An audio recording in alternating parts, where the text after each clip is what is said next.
Hola colegas, bienvenidas y bienvenidos a este nuevo espacio de reflexión docente. Hoy vamos a trabajar un tema fundamental para nuestra práctica pedagógica y parte del temario del ascenso docente, la educación inclusiva.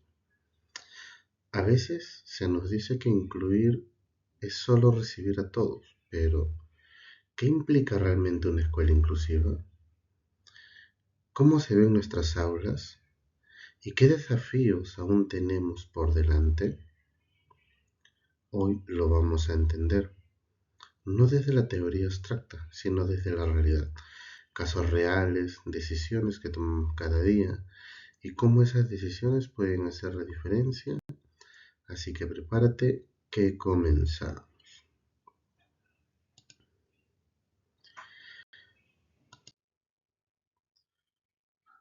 ¿Qué entendemos por educación inclusiva? Cuando hablamos de educación inclusiva, no nos referimos solo a estudiantes con discapacidad. Hablamos de todas las formas de diversidad, estudiantes con diferentes ritmos de aprendizaje, de diferentes culturas, con dificultades emocionales o con otras formas de comunicarse. Aquí un concepto clave es que la inclusión es una respuesta ética, pedagógica y legal. Recordemos, por lo tanto, al ser una respuesta ética, pedagógica y legal, es un derecho. Entonces, estimados colegas, no se trata de adaptar al estudiante a la escuela, sino de transformar la escuela para que todos puedan aprender en igualdad de oportunidades. En este tema de educación inclusiva vamos a analizar 10 casos. En esta primera parte analizaremos 4 y en un próximo video los 6 casos restantes, que nos ayudarán a entender mejor los principios, características y aplicaciones de la educación inclusiva. En cada uno les propondré una situación realista, como la que vemos en los exámenes de ascenso. Les invito a ponerse en lugar del docente y pensar, ¿qué haría yo? ¿Cuál es el enfoque que estoy aplicando? ¿Cómo puedo mejorar? Bien, sin mediar más, comencemos con el primer caso. El caso 1. La profesora Marixa trabaja en una institución educativa pública de nivel primario. En su aula hay un estudiante con discapacidad visual parcial, recientemente integrado. Marixa adapta los materiales impresos, usa contrastes de colores adecuados y entrega audios complementarios con las lecturas. Además, organiza el mobiliario para que el estudiante se desplace con autonomía y, concientiza, ahí debería ser la palabra concientiza, a sus demás compañeros sobre la importancia de la inclusión. Preguntamos, ¿qué componente de la educación inclusiva está desarrollando principalmente la docente Marixa con su actuación? Alternativas A. Está promoviendo el diseño universal del aprendizaje, el famoso DUA, ¿no? Al facilitar múltiples formas de representación del contenido para todos los estudiantes y no solo para uno en particular. B. Está aplicando adaptaciones curriculares razonables al realizar ajustes específicos para que el estudiante con discapacidad visual pueda acceder al currículo. C. Está trabajando con estrategias de enriquecimiento curricular, ya que todos los estudiantes se benefician del uso de audios y materiales diversos. Pueden pausar el video, analizar y marcar su alternativa.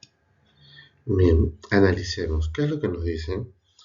Que la profesora Marixa está trabajando en una institución educativa, pero recordemos que en su aula hay un estudiante con discapacidad visual. ¿ya? Tiene una discapacidad visual, pero parcial. Y tiene otra característica particular, que está recientemente integrado. Es importante que analicemos, no está desde el principio con sus compañeros, sino recién se está integrando. ¿Qué es lo que nos dice que hace Marixa? Marixa adapta los materiales, ¿ya? En este caso, ¿no? Materiales impresos. ¿Qué está utilizando? Contrastes de colores, entrega audios complementarios para la lectura. Además, ¿qué es lo que está haciendo? Está organizando el mobiliario. ¿Para qué? Para que el estudiante se pueda desplazar con autonomía. Los está colocando de una manera tal que el estudiante pueda tener un movimiento claro y tranquilo. Y además concientiza, ¿no? Que recordemos que la palabra es concientiza a sus demás compañeros sobre la importancia de la inclusión. Como lo concientiza a través de temas, pero no es el asunto, no es el meollo del asunto, ¿cierto? Vamos a irlo viendo con partes. Entonces, colegas, ¿cuál creen que es la respuesta correcta? Si el estudiante está integrado recientemente, tiene una discapacidad visual parcial, la profesora ha adaptado los materiales, esa palabra es básica, adapta los materiales, ha organizado el mobiliario y concientiza. Muy bien, colegas. Y correcto, la respuesta correcta es la letra B. ¿Qué nos dice la respuesta correcta? Que está aplicando adaptaciones curriculares razonables al realizar ajustes específicos para que el estudiante con discapacidad visual pueda acceder al currículo. Cuando hablamos de acceder al currículo nos referimos a todas las competencias y capacidades que debe desarrollar. ¿Y por qué es correcta esta alternativa? Pues cuando hablamos de inclusión, hablamos de adaptación curricular. En este caso, adaptaciones curriculares razonables en base a la discapacidad que tiene nuestro estudiante, ya que la docente Marixa realiza cambios intencionados para que el estudiante con discapacidad visual acceda a los aprendizajes sin modificar los objetivos curriculares. El tema es igual para todos, pero está adaptando las fichas, está adaptando los materiales y las formas para nuestro estudiante con discapacidad visual parcial. Recordemos que esto no implica cambiar el currículo, sino ajustarlo para garantizar la equidad. A eso se refiere. Estamos ajustando el currículo. Recordemos que el currículo es abierto, flexible y diversificable. ¿Y por qué no sería correcta la letra A, donde nos dice que está promoviendo el diseño universal del aprendizaje, al facilitar múltiples formas de representación del contenido para todos los estudiantes y no solo para uno en particular? Pues recordemos que el DUA busca anticiparse a todas las necesidades desde el inicio del diseño pedagógico, mientras que en este caso la docente ha adaptado después de conocer una necesidad específica. ¿Y por qué no la C? Bueno, la C está muy cerca, ¿no? Está trabajando con estrategias, ¿no?, para enriquecedoras, para el currículo, nos dice, ¿no?, la alternativa, ya que todos los estudiantes se benefician del uso de audios.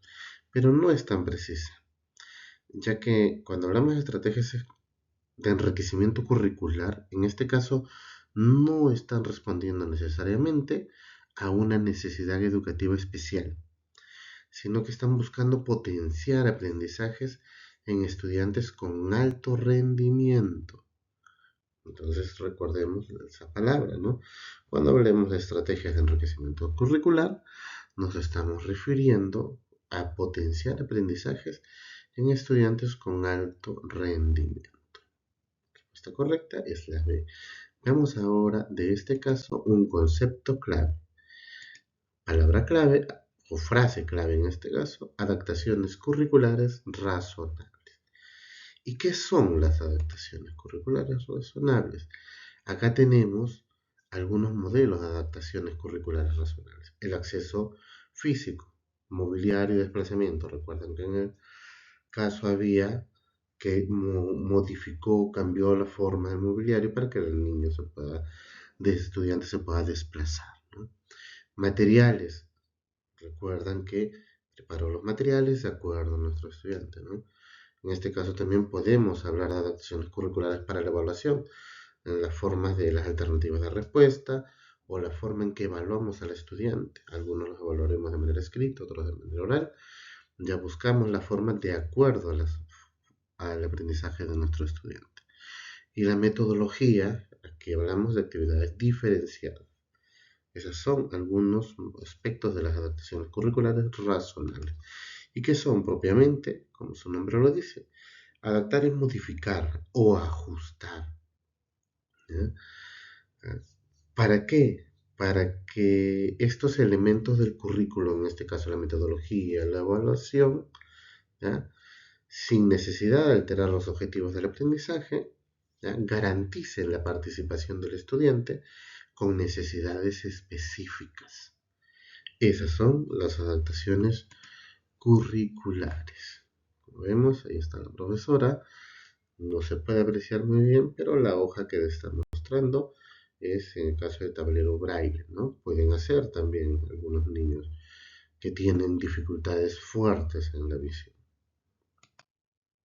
Caso número 2. En la institución educativa San Miguel, el director y los docentes han identificado que un estudiante con parálisis cerebral enfrenta dificultades para movilizarse entre sus aulas. Debido a la presencia de escaleras sin rampas y pasadizos angostos, en respuesta, la comunidad educativa solicita al municipio la construcción de rampas accesibles y reorganiza los horarios para que el estudiante reciba clases en el primer piso. Además, promueven una campaña de sensibilización sobre accesibilidad y respeto. ¿Qué característica de la educación inclusiva se está reflejando principalmente en esta experiencia? A. La atención diferenciada al organizar horarios para facilitar la participación del estudiante con discapacidad. B. La eliminación de barreras para el aprendizaje y la participación al identificar obstáculos físicos y sociales y actuar en consecuencia. C. La flexibilización curricular al modificar los espacios de aprendizaje según las características del estudiante. Podemos pausar el video para encontrar nuestra respuesta. Pero vayamos analizando. Nos dice que en esta institución educativa, el director y los docentes, ¿qué es lo que han hecho? Han identificado, ¿no?, a un estudiante que sufre parálisis cerebral. Pero no solo eso, sino que este estudiante tiene dificultades para movilizarse entre las aulas. ¿Debido a qué? A que hay escaleras sin rampas, ¿eh?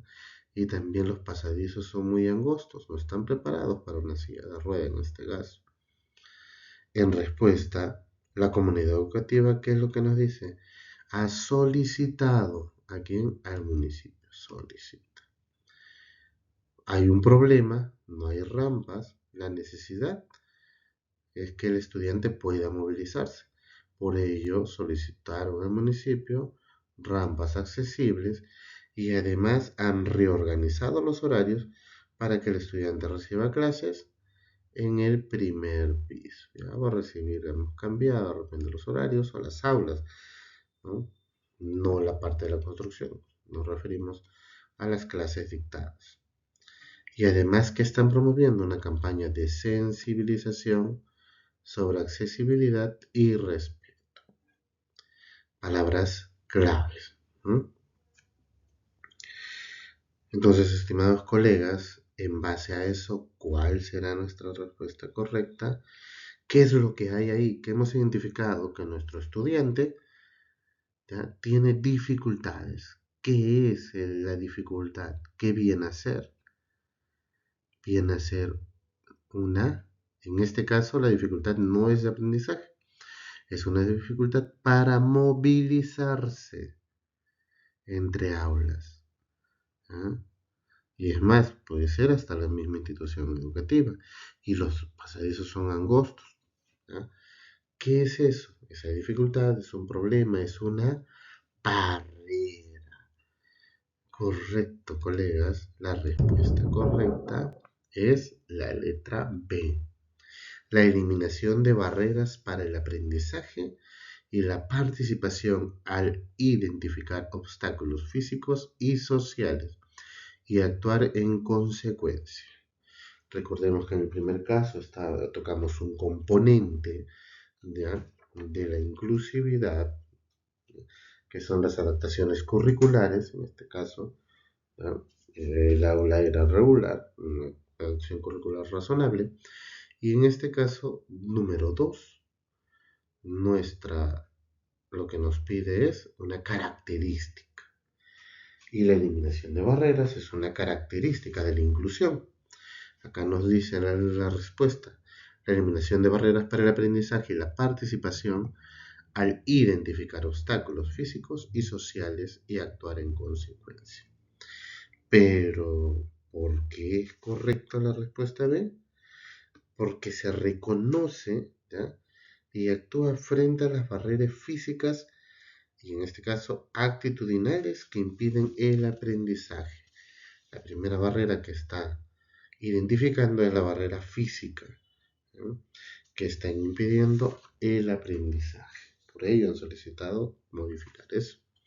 ¿Por qué la alternativa correcta no sería la A? Porque no es suficiente lo que nos dice ahí la atención diferenciada al organizar los horarios. ¿Ah?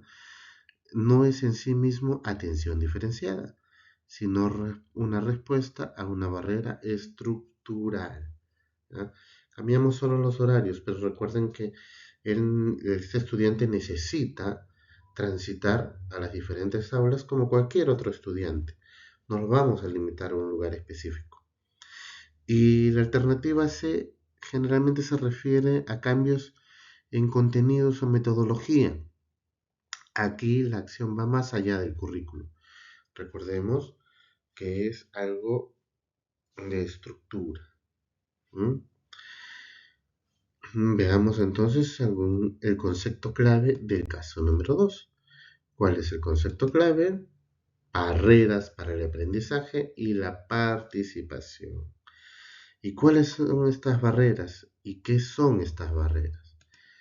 Estas barreras no son otra cosa que obstáculos que van a dificultar que un estudiante aprenda o participe plenamente. Escuchemos esa palabra: el estudiante debe participar plenamente, ¿ya? Estas barreras pueden ser físicas, sociales, culturales, pedagógicas. En el caso de las barreras físicas, las escaleras, el acceso. En el caso de las sociales, hay muchos prejuicios. En el caso de las pedagógicas, a veces la metodología rígida que utilizamos, o las institucionales, algunas normas que son excluyentes.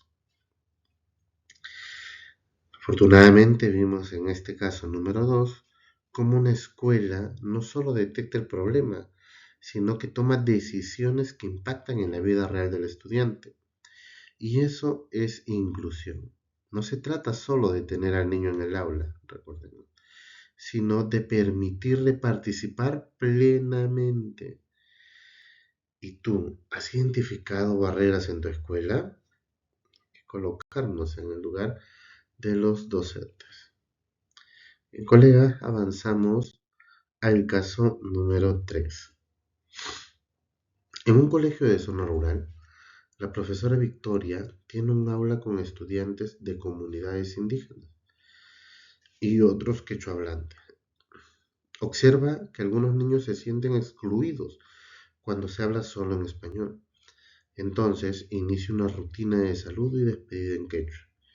Incorpora cuentos orales de la comunidad en las sesiones y permite que los estudiantes usen su lengua materna durante las actividades orales y escritas. ¿Qué implicancias de la educación inclusiva se ponen en evidencia en esta experiencia? Es una experiencia que muchos habremos pasado en las zonas rurales. La alternativa A nos dice que es la valoración de la diversidad al reconocer las lenguas originarias como parte esencial del aprendizaje y la identidad de los estudiantes. La alternativa B se refiere a la compensación pedagógica al permitir a los estudiantes expresarse en la lengua que dominan. Y la alternativa C nos plantea la atención personalizada al dar espacio a que cada estudiante use el idioma que prefiera. Recuerden que podemos pausar los videos para ir marcando nuestra respuesta y después cotejarlo. Entonces, analizamos el caso número 3. Primero, ¿qué es lo que identificamos? Que en esta escuela hay estudiantes de comunidades indígenas y otros quechohablantes. Pero, ¿qué es lo que ocurre? Que algunos niños se sienten excluidos. Aquí ya no estamos hablando de inclusión. ¿Por qué se sienten excluidos? Porque se habla solo en español. ¿Qué hizo la docente? Incorporó cuentos orales de la comunidad, pero además hizo una rutina de saludo y de despedida en quechua. Y mediante eso que permitió que los estudiantes usen su lengua materna durante las actividades orales y escritas.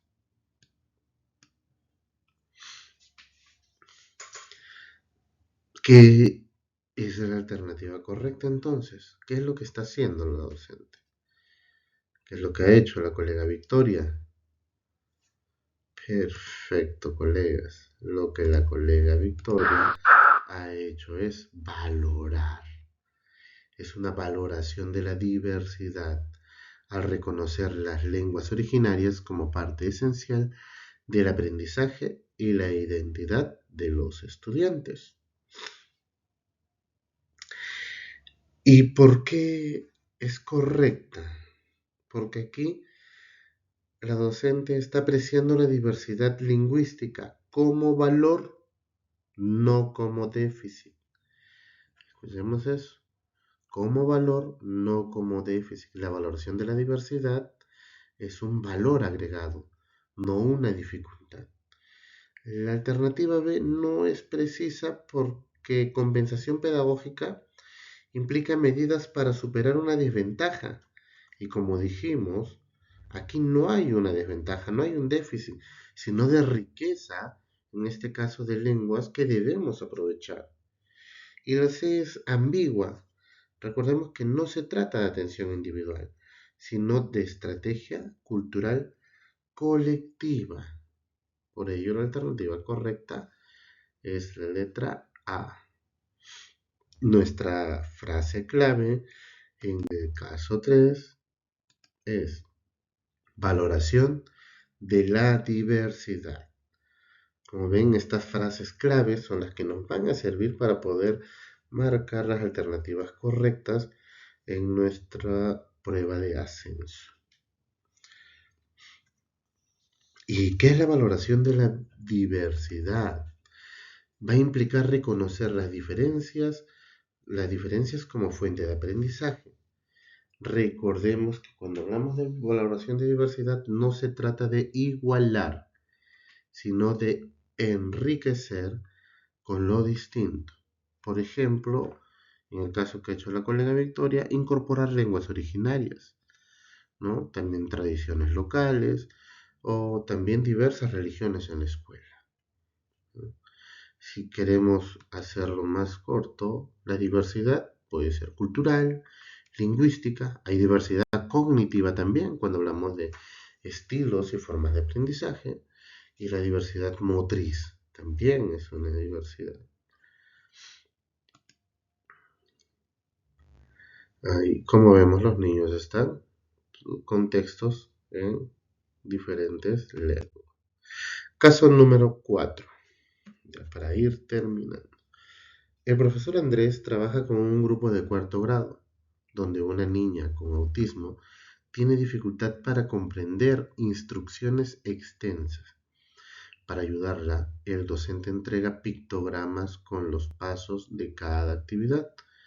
Usa una agenda visual diaria y establece señales para transiciones suaves. Además, capacita a los compañeros para promover la empatía y el respeto.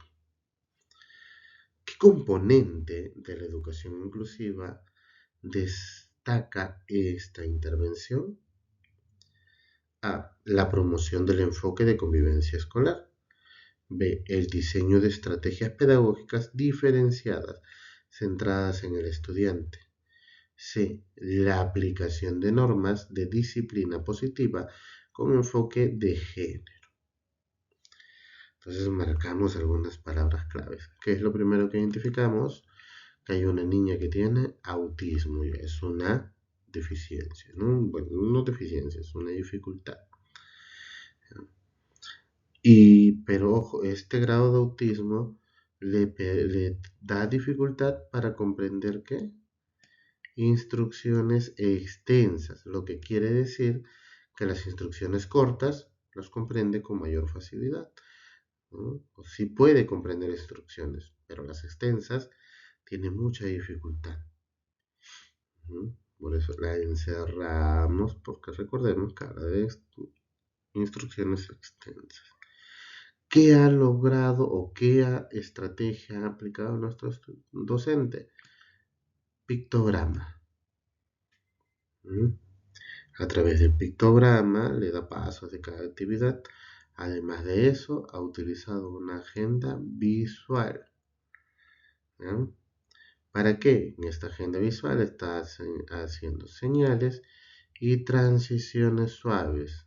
Son las transiciones suaves de una actividad a otra. Y recordemos que capacita a los compañeros para promover, aquí está, promoviendo. Recién, como notarán, estamos adentrándonos a palabras que vamos a encontrar siempre en el examen de ascenso. En los posteriores casos, ya veremos también de cosas que se hacen en el aula y tenemos que identificar lo negativo que se ha realizado. Entonces, colegas, después de haber marcado y recordemos que la gran dificultad son las instrucciones extensas, ¿cuál creen que puede ser la alternativa correcta? ¿Ya? Y teniendo en cuenta las actividades que ha hecho el docente, ¿no? Y las estrategias que utiliza como pictograma, agenda visual, ¿no? ¿Cuál sería la alternativa correcta? Muy bien, colegas. El diseño de estrategias pedagógicas diferenciadas, centradas en el estudiante.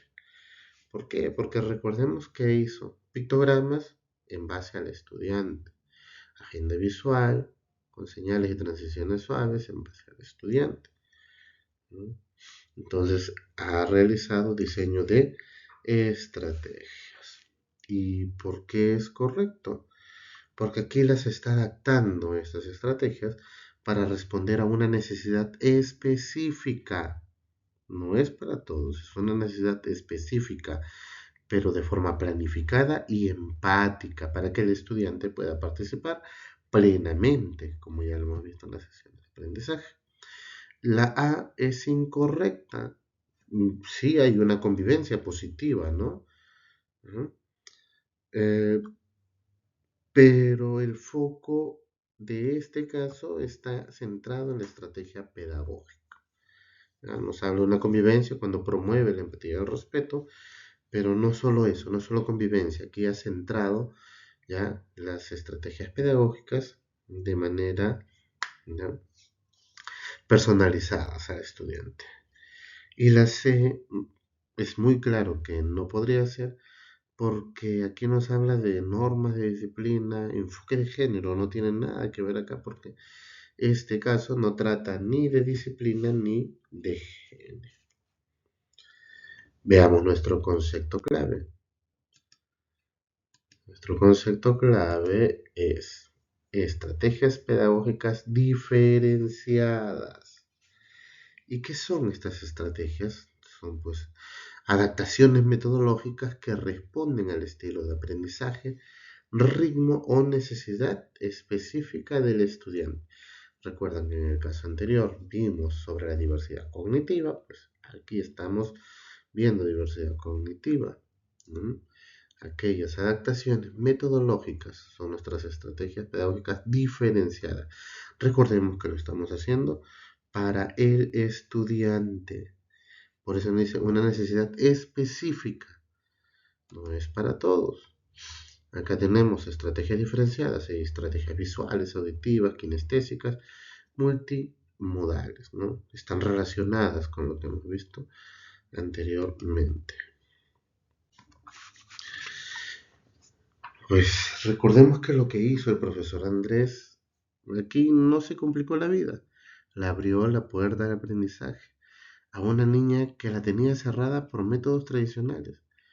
Recordemos, colegas, que cuando diferenciamos, reconocemos que no todos aprenden igual y eso hace todo mejor en el aprendizaje del estudiante. Ya para terminar, recuerda que tu apoyo nos hace crecer. Puedes apoyarnos a través del ya. Terminemos con un resumen entonces. Vamos a cerrar estos primeros casos con nuestro formato de educación inclusiva. ¿Qué es lo que pudimos ver en los casos? Vimos componentes como el acceso, participación y logro para todos. Cuando hablamos de educación inclusiva, tenemos que garantizar que todos los estudiantes, sin excepción, puedan acceder, participar activamente y lograr aprendizajes significativos. Pero para ello debemos respetar sus características personales, sociales y culturales. Por ello es que debemos hacer un buen diagnóstico.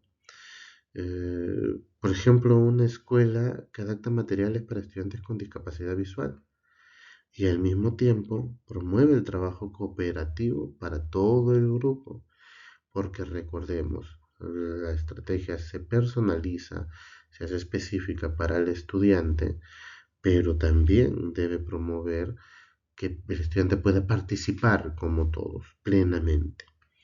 Vemos una característica como la eliminación de barreras para el aprendizaje. ¿Qué es lo que implica esta eliminación de barreras? Implica identificar y reducir, también eliminar cualquier barrera que impida o limite el aprendizaje de uno o más estudiantes, ya sea física, actitudinal, pedagógica o comunicativa. Por ejemplo, un docente que adapta sus evaluaciones para un estudiante con dislexia. Palabras claves que debemos conocer que también vendrán en el ascenso docente, permitiéndole responder oralmente en lugar de escribir. Está adaptando la evaluación. Y por último, hemos visto un componente que no es menos importante, la valoración de la diversidad como oportunidad. Porque recordemos que la inclusión no busca igualar a todos. Es un error pensar que la inclusión busca igualar, ¿no? ¿Qué es lo que busca la inclusión? Valorar la diversidad como una riqueza del aula. Cada estudiante aprende de forma distinta y esa diferencia se convierte en una oportunidad. En este caso es una oportunidad pedagógica. Y generalmente lo vemos en cualquier tipo de aula, pero con mayor anuencia, en un aula multigrado, ¿no? Donde los estudiantes de diferentes edades trabajan juntos y se fortalecen la empatía, el liderazgo y el aprendizaje entre pares. Unos se preguntarán, pero el primer componente que habíamos visto era la adaptación curricular, ¿no? Claro, por eso es que el acceso, la participación y el logro para todo tiene que ver mucho con la adaptación curricular. Muy bien, estimados colegas, esto ha sido todo por hoy. Recuerda apoyarnos, ¿eh? Para que el canal siga creciendo. En un próximo video analizaremos 6 casos más sobre educación inclusiva, en el cual algunos serán con comportamientos positivos del maestro y otros en el que, como modelos del Minedu, nos ven algunas prácticas negativas que también vamos a identificar. Sin más que decir, me despido hasta otra oportunidad. Gracias y que tengan un hermoso día.